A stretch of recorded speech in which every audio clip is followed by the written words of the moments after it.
Toi fatalo fatu le nei taiao PAIA male malu sio tatu atinu Samoa PAIA lava le ainga mtama sama foi mainga le usonga tu mo pule itu au mala taua ainga tai male ba fonti sa ole masala mo male launi masalu to ol fale ula ya tamo le man hotel PAIA yo sota to atinu mai lava I fikiuka ia se PAIA vau tupua ia o te whaafelo I atu whaatalo whatu nei tai au whia lava tafo le nei ke lopelo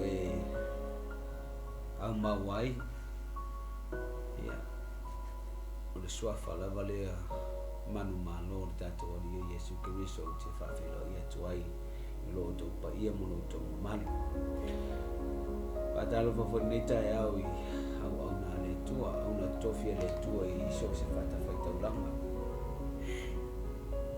alo ia lo fa penga pe o lo fa fa te ia fa fa le mal ia au wale fina ngalo le tua ia o lo fa pina fo avea matangata ese ona o le fina ngalo le tua ia whawhela ia tu ni tai au malo whatotoa malo fo I le sila I le tua malo tau tua I le tua I o tau sunga taitai ia e mesia whawhenga inga mo tau whanitua malo whai le whaiba tai tonu le whai ngofie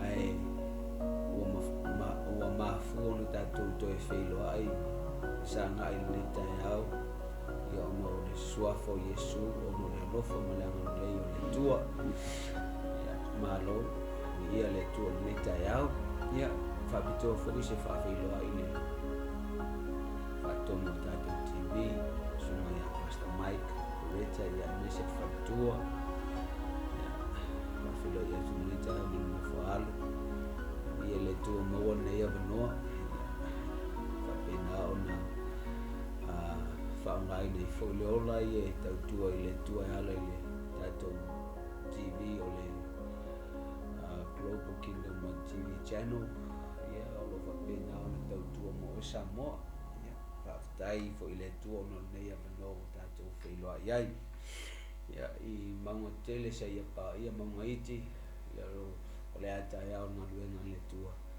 ia whawhilo ia tu me tai au ia natu tere yo le upo le tua TAITAIGA tatou se talo ona ta no le tai au le upo le li amen Father God, we thank you so much for this day. It's a new day that you made for us to rejoice and to be glad in it. Thank you for your blessings and thank you for your strength and also the ability to serve you. Thank you, Father God, for everything. Thank you for the Holy Spirit and thank you for Jesus. Le tua sauni tautalangia la wafiong pa ia ni taya. So ni mailo ngang pa ia. Tato te malulu fata sing ni taya awan mongoli no lo finanga. Fa malosia ai imato o ilava le a fa longo ni taya mo mata le tua ni si foi a mo le avanoa e mata I lungo le Facebook po le YouTube e fa pena na alu ala upu malbana le tua so ni fa malusia imato ni si foi ele fai filinga au nga lava la upu nei tai au fa pena ona manu tua I pe o le tua lo fa mo se le ni tai au lo I loto fina ngalo au tangata familia le tua I le TV familia le tua I la ona familia te mai fatua mo no faana ia oi a bel nei ala le manu malo ina ai nganga mo malo Yesu amen amen haleluya ia ole vai ngalo na luole nei ole tato por kalame ole me ka ole spirit le po ole TAITAIGA I le ngang PAIA sa se fesili sa fesili ngia ai le tato taupu I le lava yaso fa fair on na TAITAIGA tato how to be led by the Spirit of God fa fair on TAITAIGA tato ele ngang PAIA ole tua sa tato fa so le lava yaso ia ole memo mua kakau nga loa who you really are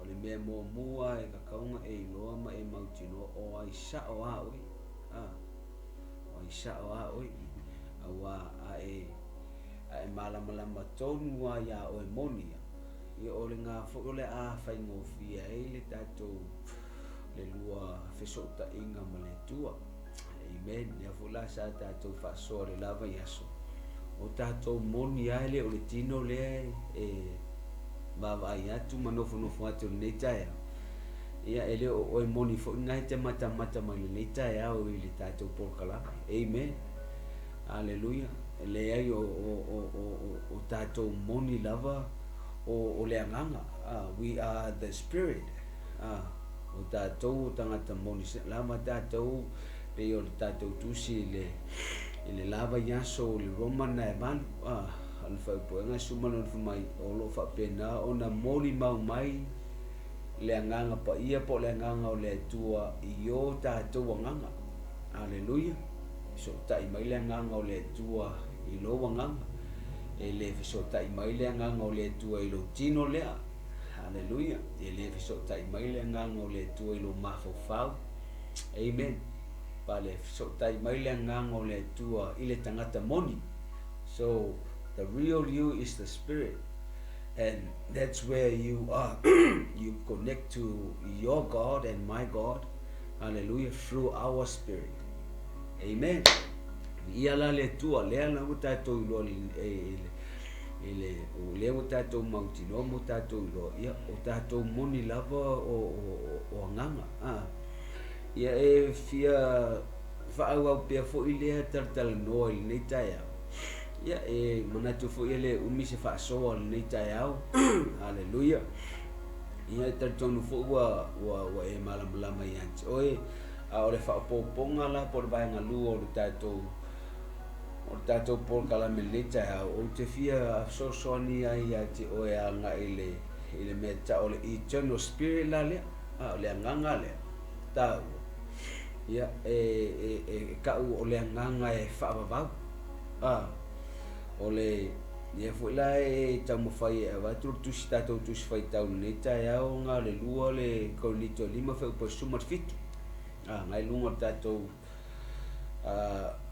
tato screen ia le tamu fai tau tu masa ni fo tato this scripture is a familiar scripture for all of us hallelujah mai le lua kolito lima fa po sumar fit o le nei a fai o ya ke riso se tasi o le tangata fouia ua mavae me tuai fauta ua faafoina me uma hallelujah amen in 2 Corinthians 5 verse 17 it says hallelujah therefore if anyone is in Christ the new creation has come the old has gone, the new is here.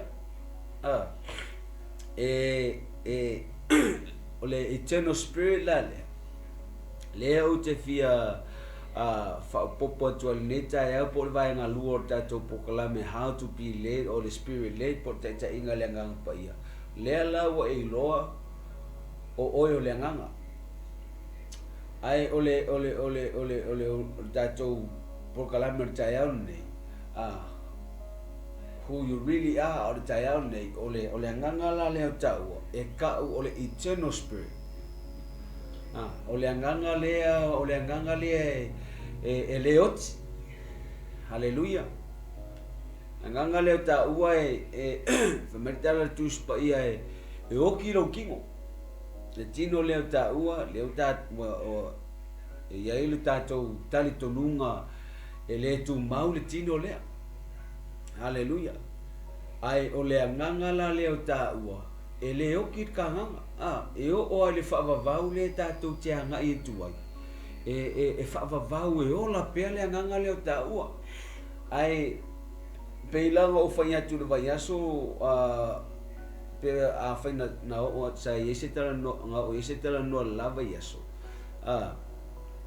o le a oti la tāua le tino nei o ngā koe fo'i leo le agaga le tāua le mea ngasau ai ai e fua la le agai atu tāua i le mele ngasau ai pe ia kako o le fu tātou lo e lua mea ta'ua whaavavau o lo tua atu o le oti le lanolangi nei pe a oti tātou so the afterlife there's two eternal we all know that there's heaven and also hell o inala e fua le me ke alua ngai ai le agaga le oi e fua ngai le soifuaga le o lai tātou i lalolagi o le tino haleluia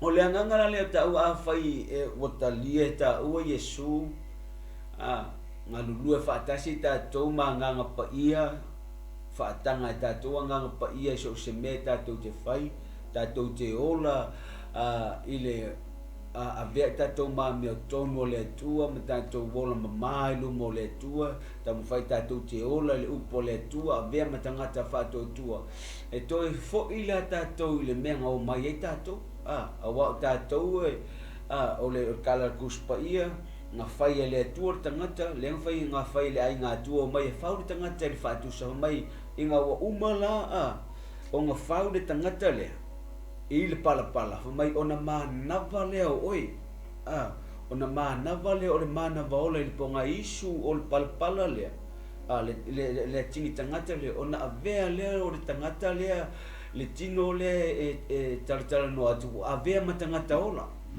o oi ona o oi la lea e iai le me o tātou na o mai to tonu o le tua ngā mangava mai to tonu o le tua tātou so a whapengala o ngā mai a tātou ngā luenga nila o langi e koe fo'i leo tātou i le mea ngā i mai ai peita i ane ua iai le au wala e kakau o ngā whapenga o ngā ui e tātou e koe fo'i e koe kakau le mea ngā sau ai a whapela e le talia tā ua le awala leo tātou malamana mo Yesu Keriso le me Yesu o o le ala o le pumoni maleola so a uila tau i a koiola ka o le langi e ui ka o le ala le talia ka kaulanga ka lia ka ua talia ta o le ala le e whapenga o ngā lua koe ka ua ngā i le menga o mai ai ale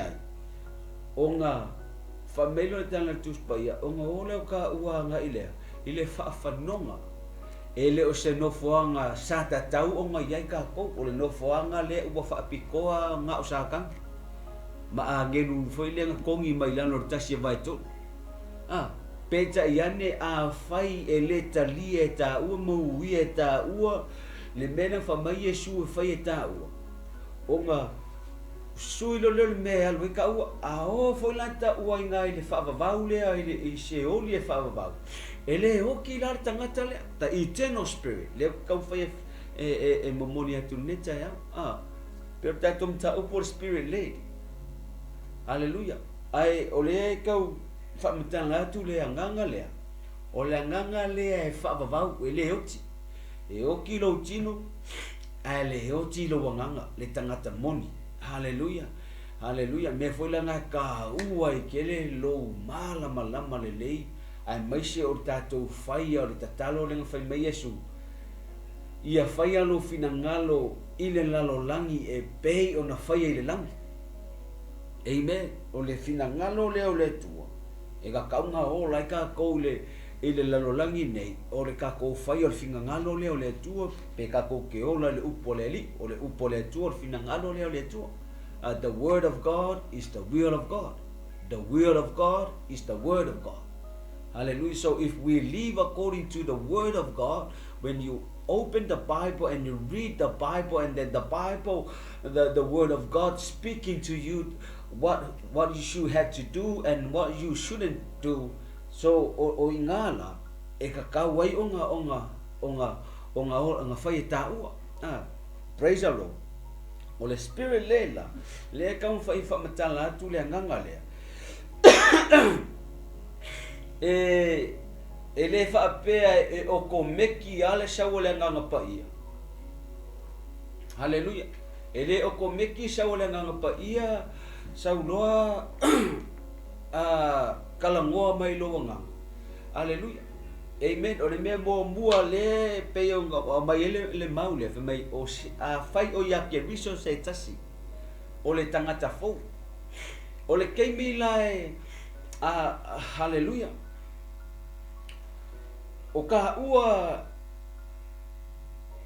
ile fofoanga o le lalulangi ka okay sianga ikuang ka mai lola ia le tonu ile ta na anga sala le ua tangata ua le mai tusa roma mai ina ua anga sala tangata umalava ua le o le vi inga ile tua o ngai mafua mai o le pa o le ua tangata ina ua anga sala atamu o le kala kuspa ia le nga oki le e fa pengala o nga oti ai le tangata alenga ko lo alenga o la kam peta yane ole oti fo le ua oki le kingo le sa kam le oki ai mai se fo ua separate ai le tangata le tangata moni ua separate le tangata moni le ma le atua.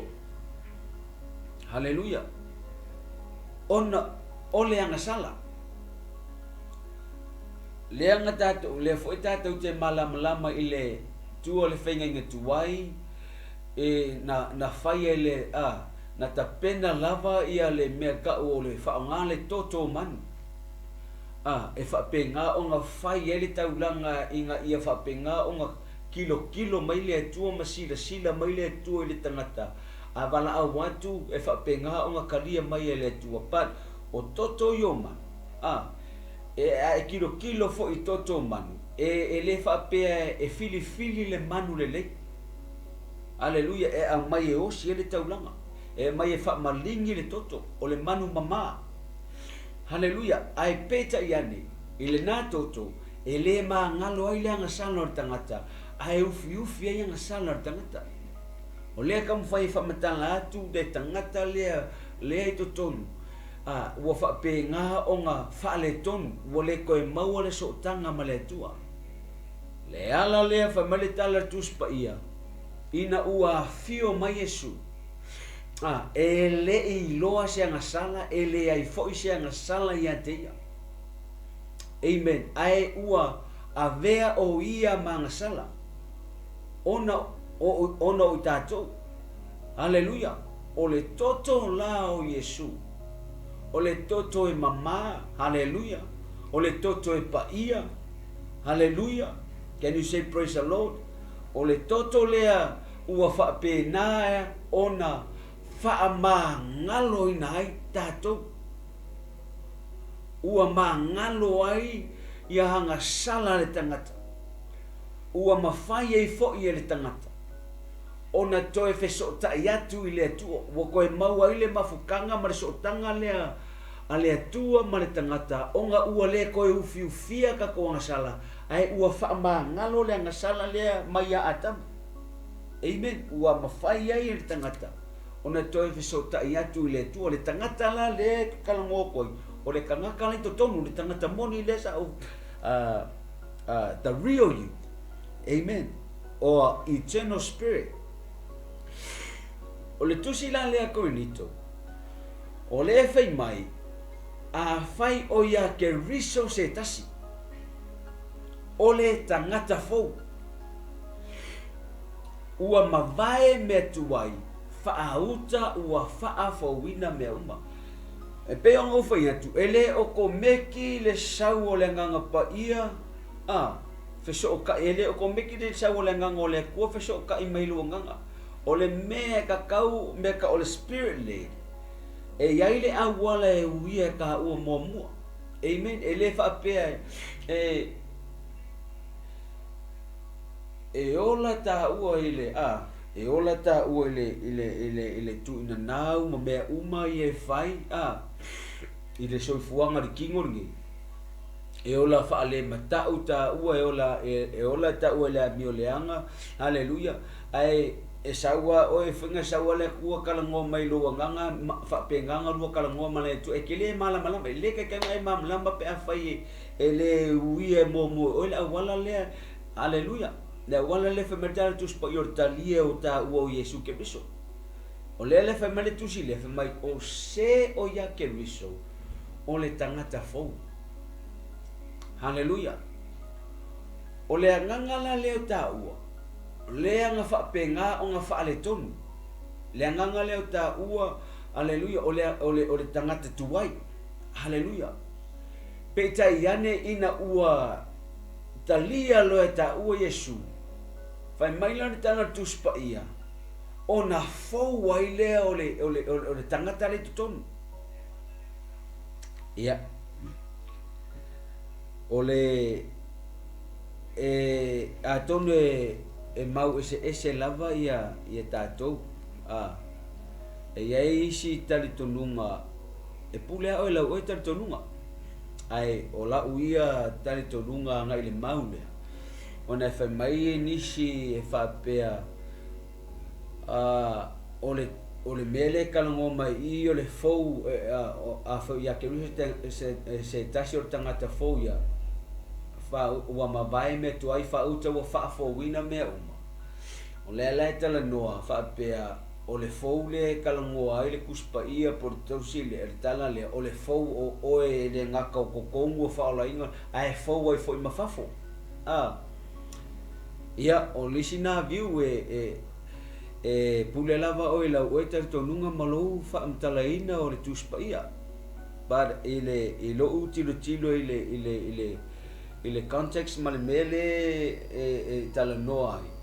Haleluya. O le tangata la wa fo o le tangata moni tangata le tutonu ele o fo fa fo tatou ele ese o e fa pea tu lo lava o le kemi ke kalia Yesu a fa yo a ule e ruli lo ulu a Italia lo a Yesu va ku lo fo wa bo su yo fo linga pe bo su le la no lo ulu. Haleluya. A fa yo a ule pe su ni la no umaka.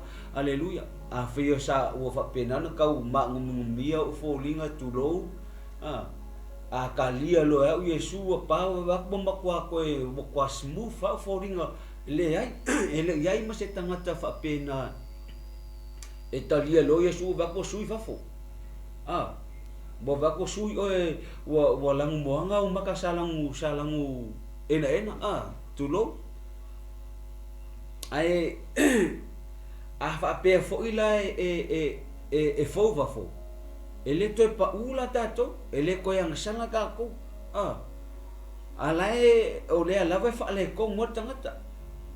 Haleluya. So i lo utari tonunga e peyo na o so sangi lita o le tangata le uafo o le tangata le tuton.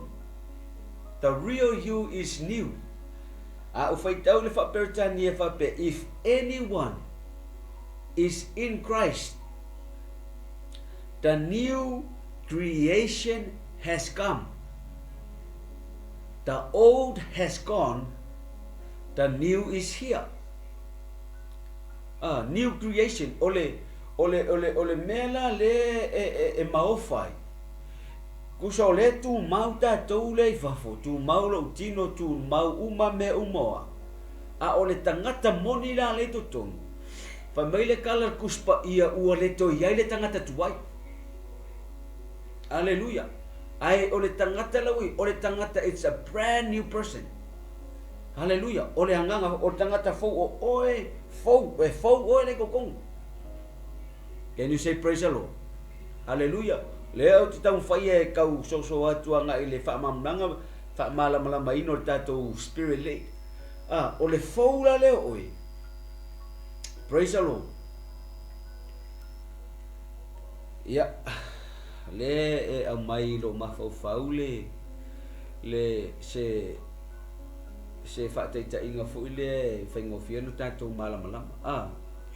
O le wingo le mele o le new creation has come. The old has gone, the new is here. Ave lo mafau fu le i au mea fale. A whapea o mea fale le iai o mea fale tuai. Ua lua tolu whatau sanga talu ona i kokongu ilo mota. Polo lawa. Ai manga o le whafo. E kele alu koe li pea. E kele alu whapea. Ia o ke manga o ia ume ia koe li pea. Mai le ke manga e whafo. E koe polesi ma mea tūlanga o penga. Ai manga o sui lo moenga se tūlo. Ua whapenga o ngā kai palaloa. Ia pe ua whapenga o ngā stain. Ua leva. O le ale me whai. E ke alu kia. O le ale me le la whai disi me le la ia. O le a whaakau mai mea kau o le brand new bed. O le moenga fōua. E le i whaonga. Hallelujah. O le moenga e le i moe mo muai seisi. O le mea fōua. A o whele moenga tuai. Alawa ave kia. O le lau le sa wo le vanga leanga. Wa kango whele lau nau kuai. Lewa kia e. Lewa umanga kalepe. Whea ngo fōtu ai. Lewa umanga ave le mo lapisi mafa. Pea makonge New Zealand. Lewa umanga nga whapenga nga whaleanga ma o kongi kongo o le pingi e sau le loli lapisi ava. Amen. O mea la ia ua koe whakoko ngailo maota po o lau. O mea fōua. Brand new. Amen. E whaape ngā le tangata le tutonu. O le tangata tuai. Po o le tangata tuai lea ngā. Le ngā ola mai. Le ngā ola mai le lua se furu kore se furu tausanga. Aleluia. Amen. Ua le koe iai. O le mea fōu. O le tangata fōu wale. E ke le iloa lai oi. E le iloa oi anga ua sui oi tutonu. Mea whailanga e matu whaataitainga. Makau dia fo le tala noa ngā Yesu ma Timoteo. Oi mai fo ngor tamalo. O Nicodemo. Makau dia fo le kala noa ngā Yesu ma Nicodemo. O le tala noa ngā lea ngā halu oi le kamalo lea e la vea i lungo le. Le kanso fo i lea le au kusi upu ma la farisei. A ngā halu i le po ia Yesu. Al fesiri o ngā fia malama i mea o le malo le atua. Kilo aku i mea i e whai e Yesu ma o ngā Yesu e le i seisi e mawhainga whaia. Ngā o le tangata e au mai e sau mai le atua. Malama le ka malo. Ngā o le tangata e au winga tu la fonga o ngā ka mai. Ngā o le tangata e mai sau mai le akua. E au winga mai e le atua mawhainga whaia mea ia. Aluro le fesiri. Ma ila o le tala Yesu ma whaia. E fia malama te malo e le malo le o le tu. E whamai kala Yesu. A whai e le whangau oi. A whai ki le koe whangau. E le whapenga o ngā sao aku. E le mawhenga e malama i malo le. Mai wa ila le tala le ang whai e Timoteo. O e Nicodemo. E whawhewhea o koe ofi kokong. O lai mawhauwhau. I le kigo lea. Whawhenga koe ofi kokong. Alanga kala ngoi il manawa o lau tina. O makua o koe inga o singalo. Ai le o kalangoa Yesu le whangaunga, o le mea le koe le kalangoa Yesu, o le mea ka u o lea, o le whangau mai lo Yesu, o le whangau mai lea, a le whangau e le vai ma le anganga, o le whangau le, a le whangau ma le kingo, o le whangau mai le anganga lea, o le talalala Yesu, o le toi whanau, o le mea ka o le reborn, born again, le koe whangau fōwinga, le ka o ka ua whaolainga tātou. Can you say praise the Lord? Spirit led. Hallelujah. Spirit led. Le ka mo whai how to be led by the Spirit of God. Hallelujah. Le wholau ka kou malama e kalangoa maso ka I mai le tua I lo wanganga. Ai le whaapea sau le kua kalangoa I lo wanganga ai le I whaafōwinga le anganga leo ka ua. Le ai e kakau o nga makua brand new le mele o nga mawhai lea ngokongik e whaafela nga brand new o le koe whangau le ala le mea koe whangau e koe whangau le kangaka le kokongu o le talia le whangau fōwinga la lea le wha meka ka u whaolainga o le ala le mela u whaolai e le u whaolainga lo kingo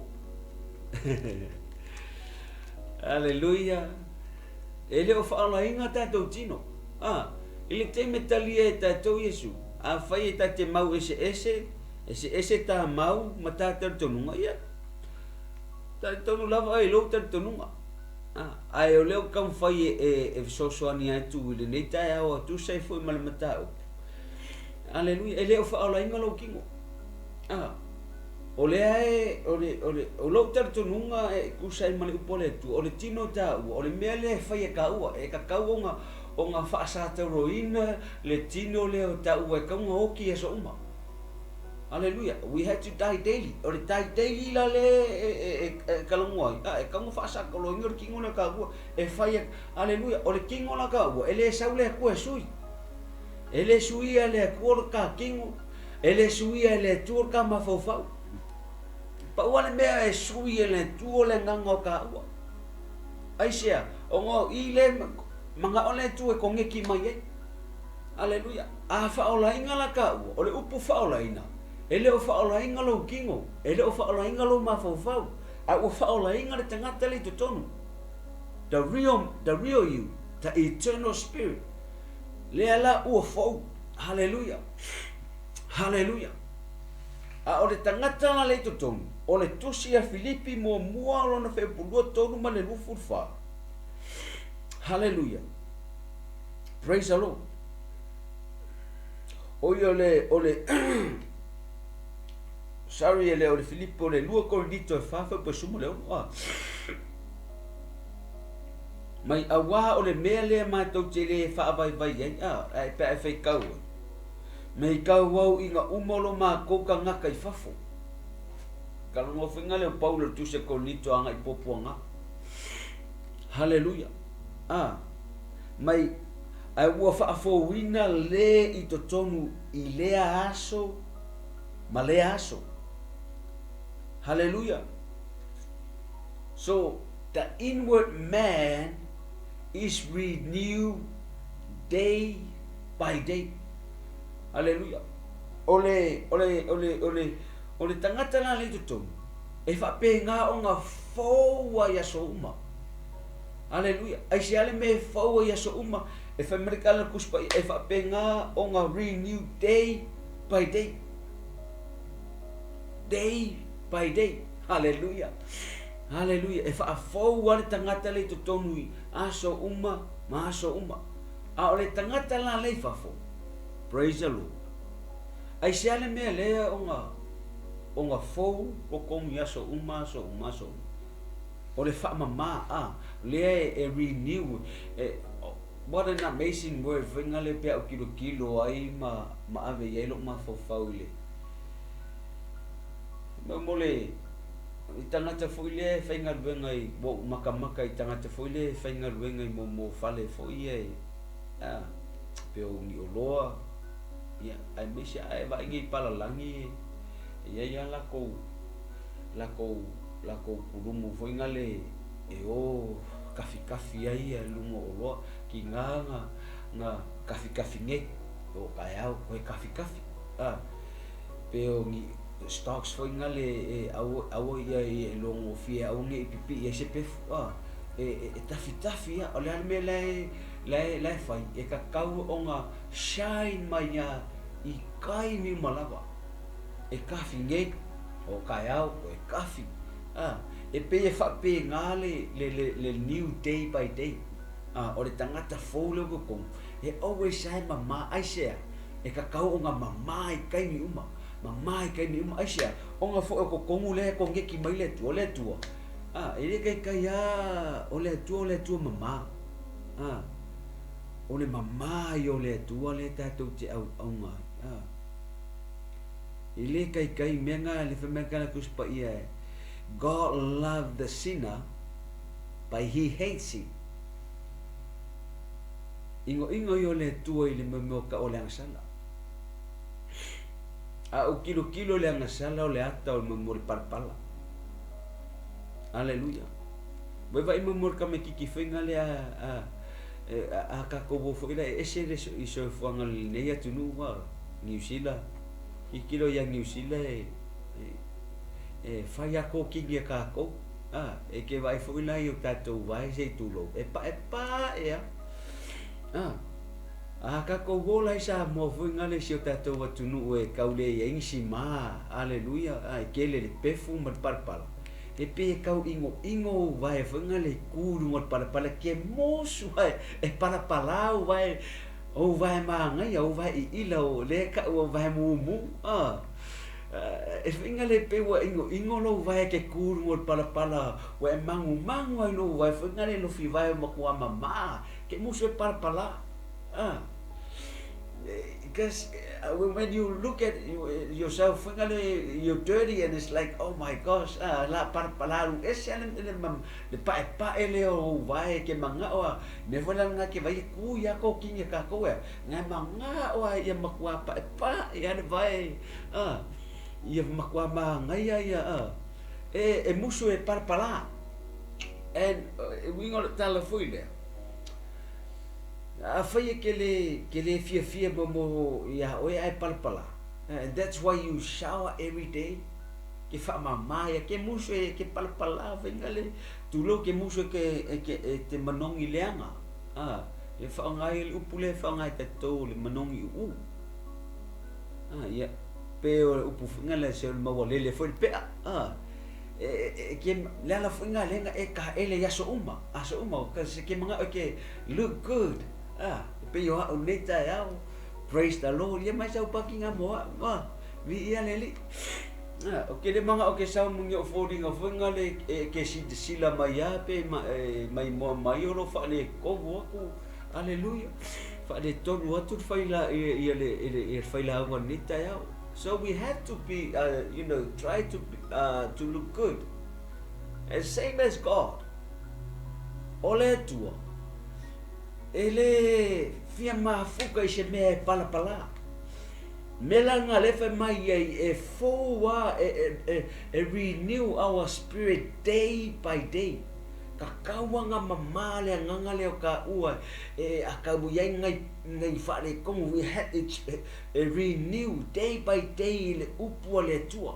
hallelujah e fa mama inga ka ua sia singa ngai ole e fengale e maho le tua fa mangalo mai le tua fa mangalo mai ta ma fa mangalo mai sia na ke manga o ai sau le tua e o le mafuka mai nga mama ka e fa fo ala ka nga ai sia o le nga le sau o le nga mama e ka ka fo la o nga o makala kara ngo i lo nga o mama le nga ngotau hallelujah melanga le fe makala kuspa ia mama ka woroto ie loto mama wala tau te lo hatu le tu ma ila le memor se mea mama e fe ngo fie yang e kilia o la wai when you close your eyes and you meditate hallelujah fe ngo fie yang e lo akule tu spiritually aisia ole nganga le mama amen ai ole tino le pe o fa ya tu le taya le yo nga luenga le e fai ka ua o kala tus pa ya ti tu se roma mai o le nei le au soi o te ai o roma suma lua fa mo le lua e kau so ange ila mta punita o le fa fa try to explain the fingerle my points and my view. Hallelujah. Or kingo le ang sala kingo le. I'm not saying or kingo le se kingo ang sala. No. Or kingo le fa le kongwa. Ai o le mea lai ka kaunga fai or kingo le sa le ku e fai se ngan wenga le on mea ka u e fai. E fai ka u ngan wenga kingo e kaunga nga fa sa tauina e sacrifice ka kingo e ku i lalo lango ka kingo e le ngata ilea e fai ka u ngan wenga ka ma fofau. Matuna le tusina roma suma lua.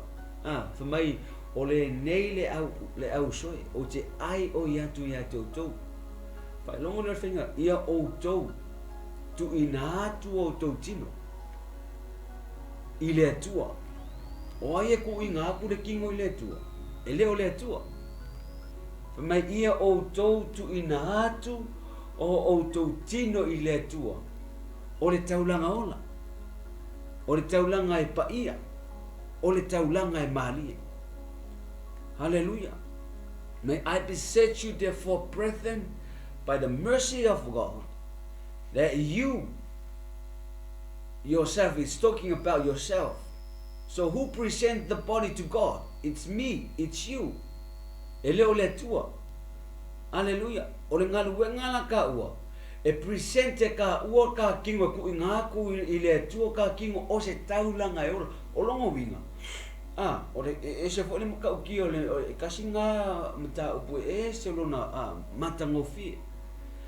O le ngaluenga la ka ua e ka kau o nga ave ka ua ka kingo i le tua ave o se taulanga o le taulanga ola.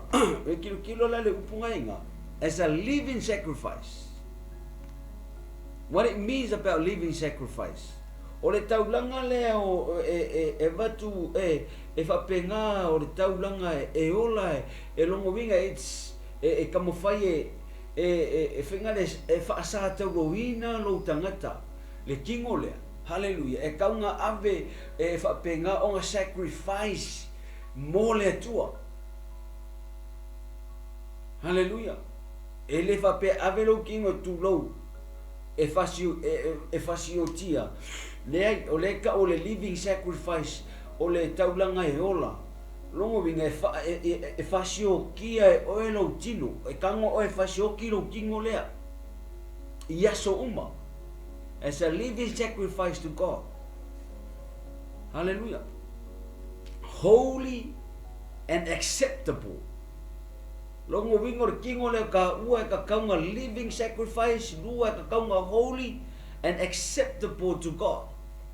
Ia whapenga o nga o le isi upunga ia o le pleasing.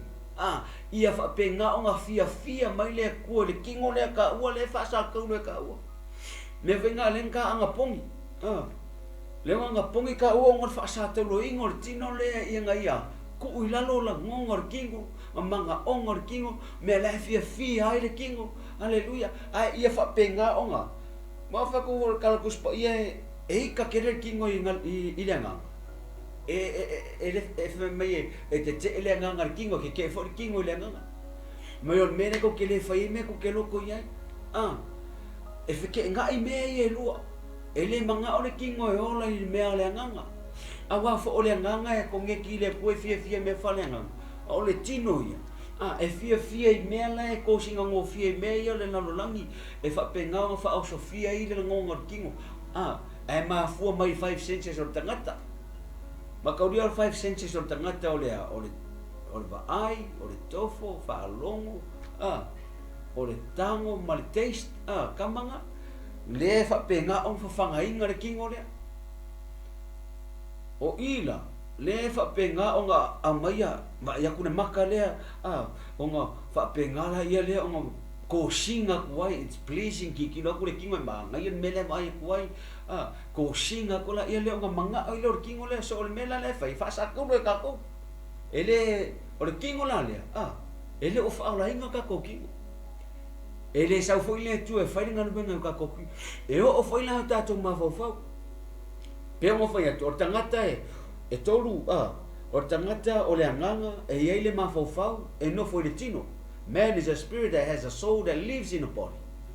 O le mela le o fa la inga ka o inga bukaria ka o Yesu le o fa la inga ka nga fa la inga tangata e ko ele o fa la inga la kingo ka o ele o fa la inga ma fo ka o e fa fela fa la inga ia me ye o le mea o le mea le ha o fai day by day as a living sacrifice o lo kiwe kong fa mai la ia le melo o fa mai o le renew and do not conform to this world mai awa fo I tau te a mioa I ma le neilo langi ai peitai ia filiwa ino tatou mafofau.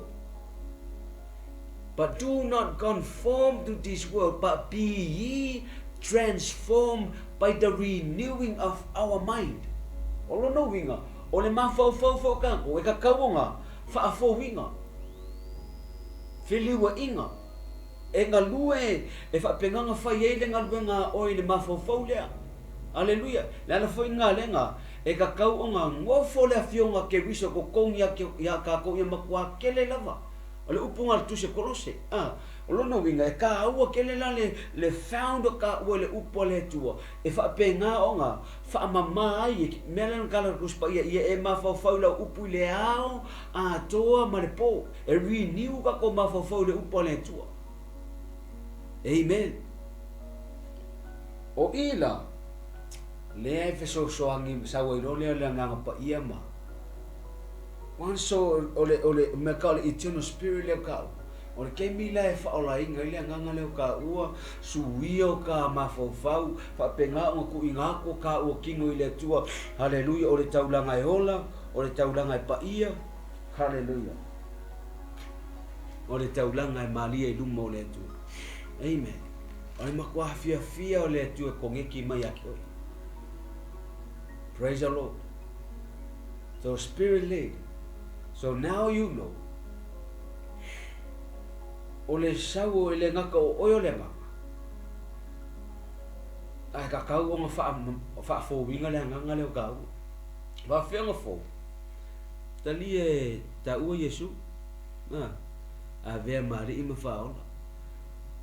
Mai le ta o se o ya fa o ya ke viso se tasi o le tangata fo lo tangata le toto o sa lo la ia le o le tua wa kala go mai lo nga fa mai lo tatus mai o e mori mai le nganga io tato nganga a mori mai la le nganga o le tua e kala go mai lo nganga awa e mala fo I lo ia te o le o fo e ka fa penganga e so ta ia tu le tua sa lo le nganga le o le tua o fa ola inga le nganga le ta o ka ria ka o Yesu ke wiso o nga sa lo le nganga PAIA. Haleluya. O fa penganga ta ia ta spirit led. Praise the Lord. Amen. Hallelujah. Ya avista una pace viele tu ni ta. Amen. Ele manatu ya wa ole so ani nai le upole tu ni ta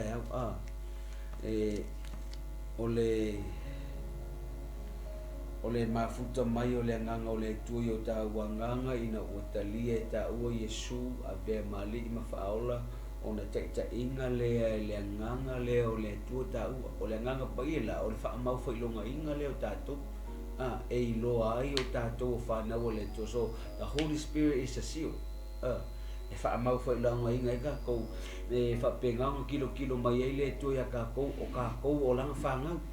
Amen. So fai ngo fie ia e ko ngeki le tua pe a fai ke mala e nga wakalia ka o Yesu ole a wala le e fa mai nga ma fa fo winga le tangata le tu le tangata le oki.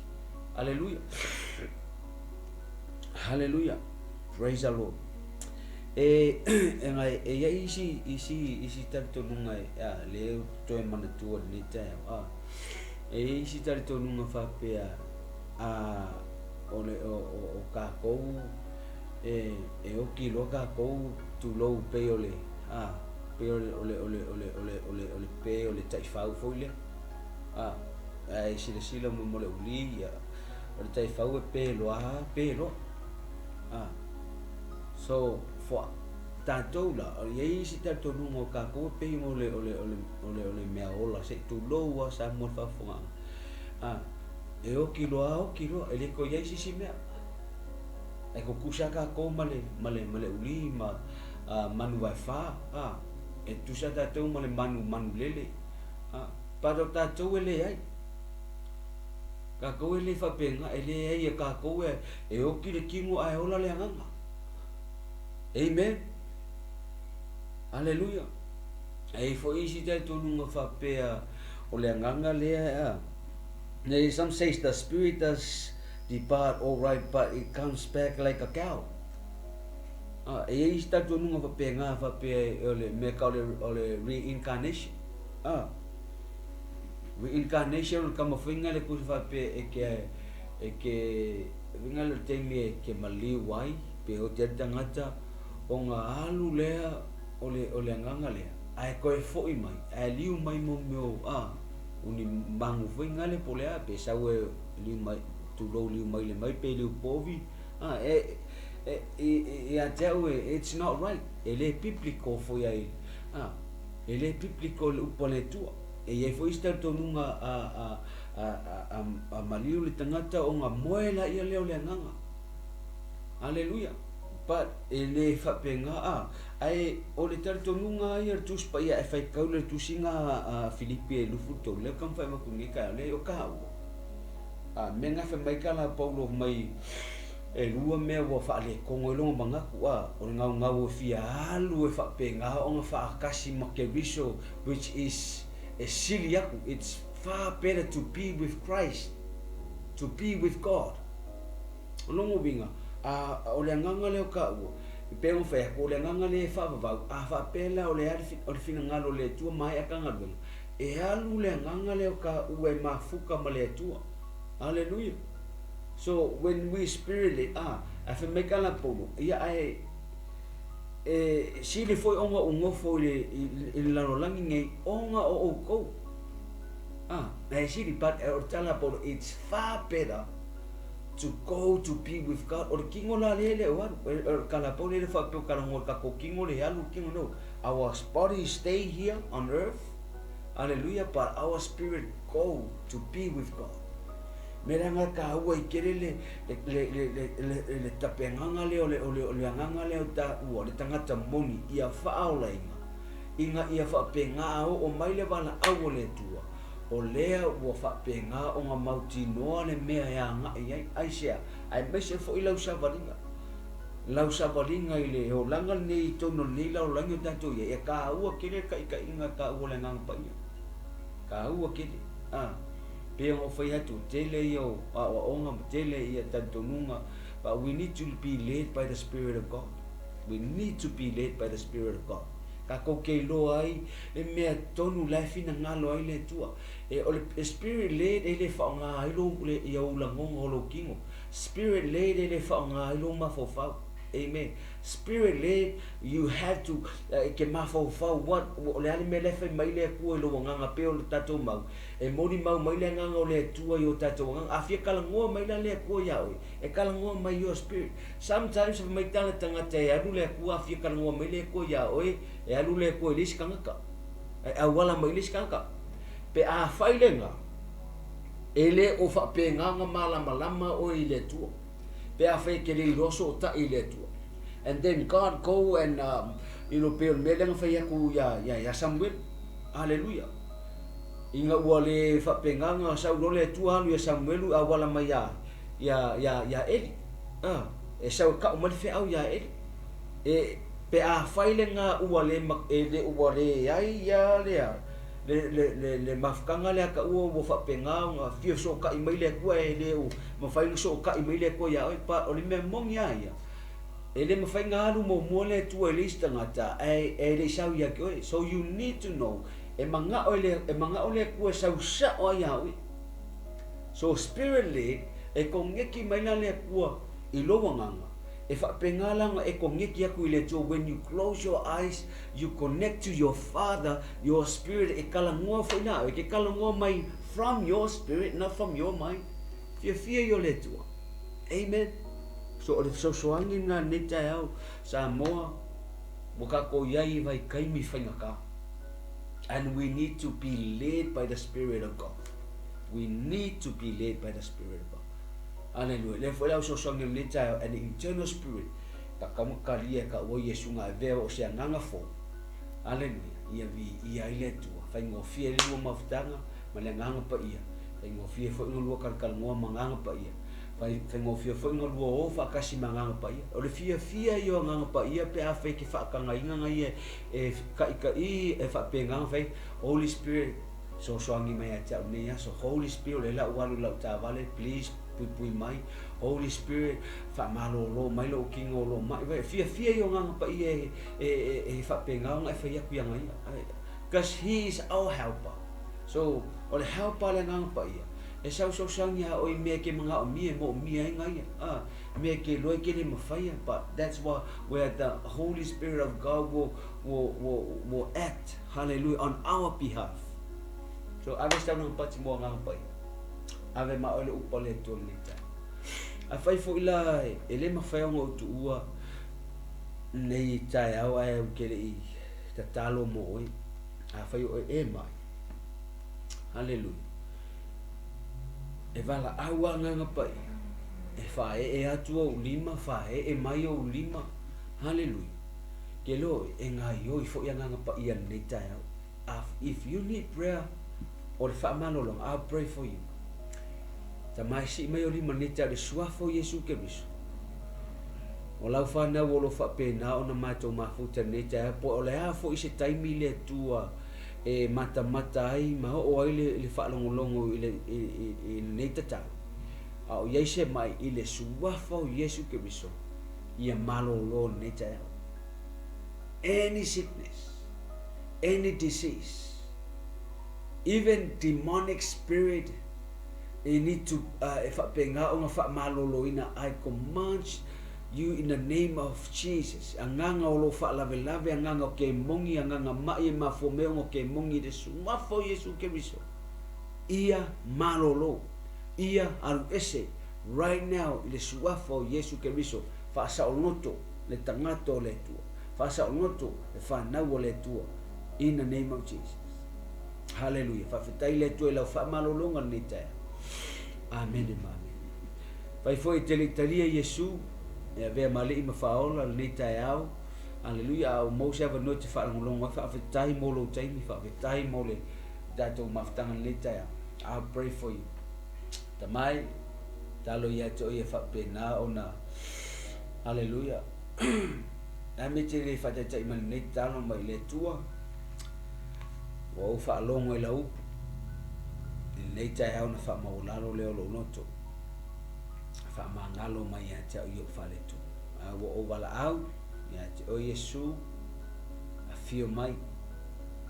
E te no fotupu ya te ile nei tai a vea ya matanga te fo. Fa vetai Yesu o e fa mangalo ya te o mauti no fo. O a o le tangata o fa ola. Amen.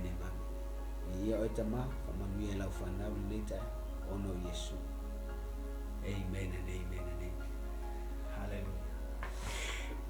Praise the Lord.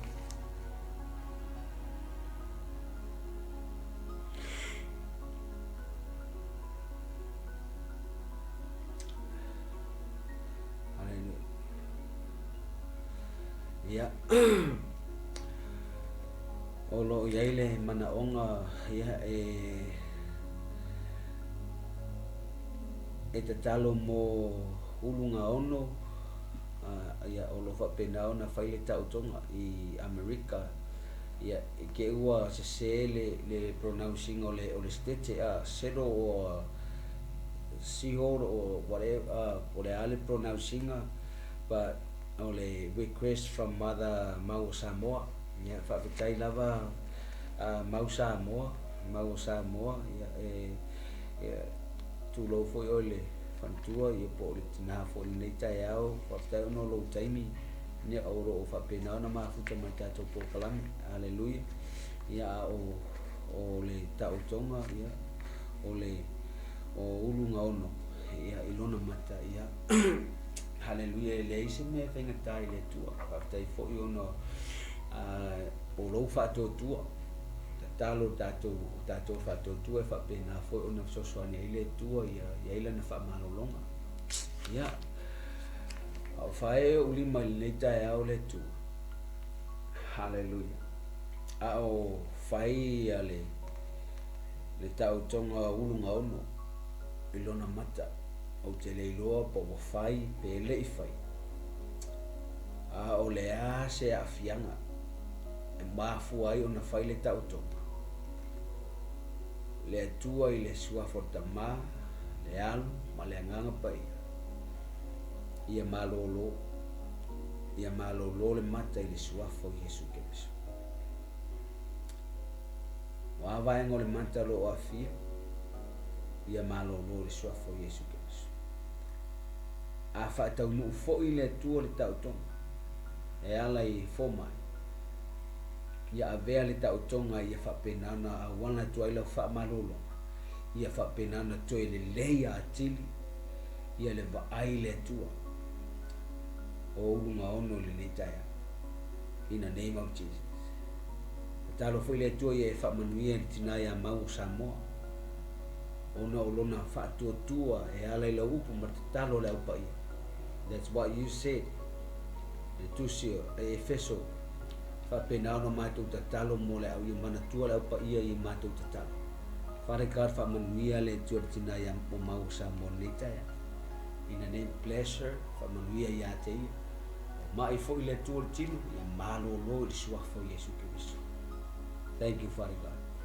Nei fo tai au wa mai al matou por kalame fa manuia le tua i se matou ile wa ona se fa ole matou fa tonu fo ile tua TV le Global TV channel ma fa tua fa tai o man no fa alo fa manuia o ile tua no le au namo mo le lalulangi mana avea nei TV ala leo e fa pena ona a wala tua ilo fina ave taile tua mo Samoa ave taile tua no la tu taimi fa no ono lau ia vi ia o Yesu wang lele amen e amen na do to fe loa lava yaso same time na stofi full tanto por clame e fa wa wina i per tanto spirit led but free ia e lava yaso God bless Jesus name amen and amen